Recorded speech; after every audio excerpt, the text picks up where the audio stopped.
एक तरफ जम्मू कश्मीर में आतंकियों के सफाई का अभियान बहुत तेजी से फिर शुरू हो गया है और दूसरी तरफ पीओके में बवाल थमने का नाम नहीं ले रहा। अब पीओके में अपर्याप्त फंडिंग और बजटीय बाधाओं के कारण पुल परियोजनाएं अधर में लटकी हुई हैं और इसके कारण लोगों का गुस्सा सातवें आसमान पर है।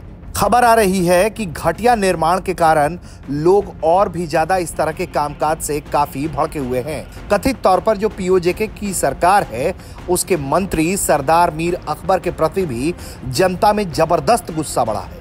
स्थानीय लोग न केवल चार्टर क्षेत्र में एक नई पुल की उनकी मांगों की उपेक्षा से नाखुश हैं, बल्कि उनके कामों से भी तनाव बढ़ रहा है। हाल ही के एक बैठक में सरदार ने कथित तौर पर उन लोगों के साथ दुर्व्यवहार किया जो लंबे समय से प्रतीक्षित पुल को पूरा करने की वकालत कर रहे थे।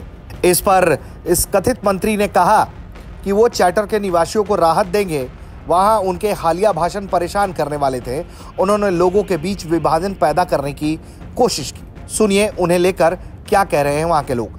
सरदार मीर अकबर खान साहब जो कि वज़ीर हुकूमत हैं, रियासत के वज़ीर हैं, हम ये तवक्को करते थे कि वो गड़े छतर के लोगों के लिए कोई मुस्बत पैगाम लेके आएंगे, लेकिन बजाय मुस्बत पैगाम लाने के उन्होंने नफरत अंगेज गुफ्तगू की। वहाँ पे लोगों के अंदर फूट डालने की कोशिश की और जो उनकी गुफ्तगू का मुद्दा और मकसद था वो ये था कि भाई भाई से लड़े।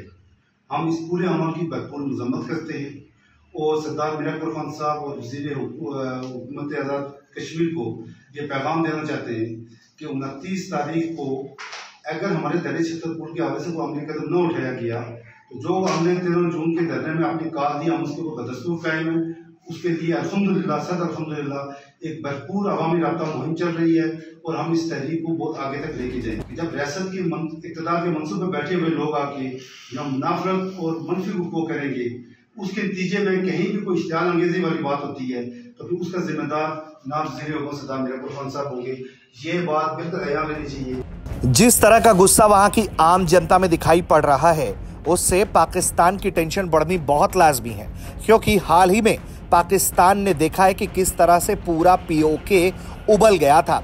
महंगाई और बिजली की सप्लाई ठप होने के कारण लोगों में गुस्सा इतना बढ़ा हुआ था कि लोगों ने सड़क पर उतरकर भारी तबाही मचा दी थी और वहां से लोग कराची मार्च करने के लिए सड़क पर उतर आए थे, जिसके कारण पाकिस्तानी सरकार ने आनन फानन में कई फैसले लेकर अध्यादेश जारी करके अपना समर्थन देने की बात कही थी और भरपूर पैसा जारी करने की बात कही थी। लेकिन उसके बावजूद भी जो पुल निर्माण की बातें हैं वो पूरा ना होता हुआ देख लोगों में भारी गुस्सा है और लोग जो कथित तौर पर वहां सरकार चलती है उसके मंत्री का जबरदस्त विरोध कर रहे हैं। ब्यूरो रिपोर्ट, भारत तक।